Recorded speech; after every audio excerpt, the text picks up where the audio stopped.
वित्त मंत्री निर्मला सीतारमण से हर साल के बजट में जिस वर्ग को सबसे ज्यादा उम्मीद होती है वो है मध्यम वर्ग, जो इनकम टैक्स में रियायत चाहता है। पिछले साल 5 लाख रुपए की बढ़ोतरी के बाद इस साल इनकम टैक्स के स्लैब में कोई बदलाव नहीं किया गया। आखिर क्या रही इसकी वजह, ये जानने के लिए पीएचडी के डायरेक्ट टैक्स एक्सपर्ट मुकुल बागला से बात की हमारे असिस्टेंट एडिटर ललित नारायण कांडपाल ने। निर्मला सीतारमण के इस बजट से उन मध्यम वर्गीय परिवारों को बड़ी उम्मीद थी जो इनकम टैक्स हर साल भरते हैं। पिछले साल तो एक बड़ी राहत मिली, लेकिन इस बार इनकम टैक्स के स्लैब में कोई राहत नहीं मिली। मेरे साथ बात करने के लिए मौजूद हैं मुकुल बागला, जो कि डायरेक्ट टैक्स कमेटी के चेयरमैन हैं। उनसे बात करते हैं। मुकुल जी, क्या हर साल उम्मीद नहीं करनी चाहिए?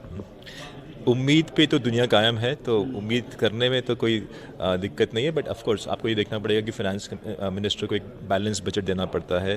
लास्ट ईयर काफ़ी टैक्स स्लैब्स में चेंजेस हुआ था। करीब 1,10,000 रुपये का हर टैक्स पेयर को फ़ायदा हुआ था, जो 24-25 लाख रुपए की रिटर्न दिखाता था। तो फॉर दैट हर साल वो एक्सपेक्ट करना थोड़ा डिफिकल्ट रहेगा। लास्ट ईयर के टैक्स कंसेशंस के बाद इस बार डायरेक्ट टैक्स कलेक्शंस में भी थोड़ा सा जितना नॉर्मल इंक्रीज होता है उतना इंक्रीज नहीं आया था। तो हर साल एक्सपेक्ट करना ज़रूरी नहीं है। आई एम श्योर आगे वाले बजटों में कुछ ना कुछ टैक्स कट्स होंगे। और जिस तरीके से हमने देखा कि जो टैक्स पेयर्स के इश्यूज़ हैं उनको लेकर जिस तरीके की अनाउंसमेंट हुई हैं, काफ़ी सारी चीज़ें रह भी गई हैं। आपको क्या लगता है, कुछ और होना चाहिए था उनके लिए? देखिए, आप मान के चलिए कि हमारी जब हमने फाइनेंस मिनिस्ट्री में अपना प्रपोजल दिया था फॉर बजट चेंजेस, उसमें करीब 150 बड़ी आइटम थी और करीब 15-16 छोटी आइटमें थी, जो हमारी मेन थ्रस्ट पॉइंट से 15-16। उस 15-16 में से 4 या 5 पॉइंट ऑलरेडी फाइनेंस मिनिस्टर ने इस बजट में एक्सेप्ट कर लिए हैं।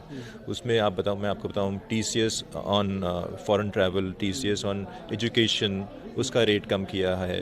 रिवाइज रिटर्न्स भरने की डेट उन्होंने बढ़ा दी है।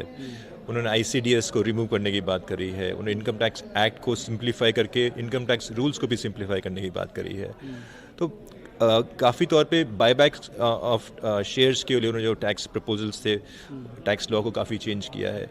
ऑल इन ऑल काफ़ी चेंजेस उन्होंने हमारे मान लिए हैं। बाकी I am sure in coming budgets वो भी पूरे होंगे। You can't expect her budget में सब कुछ हो जाएगा।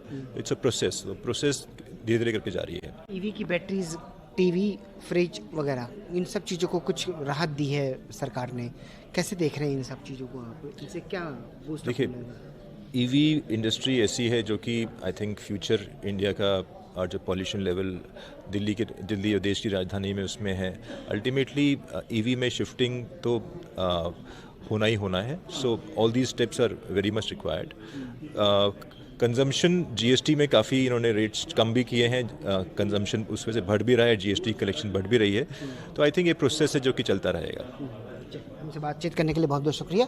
कैमरा पर्सन शूरवीर के साथ ललित नारायण कांडपाल, टोटल न्यूज़, दिल्ली।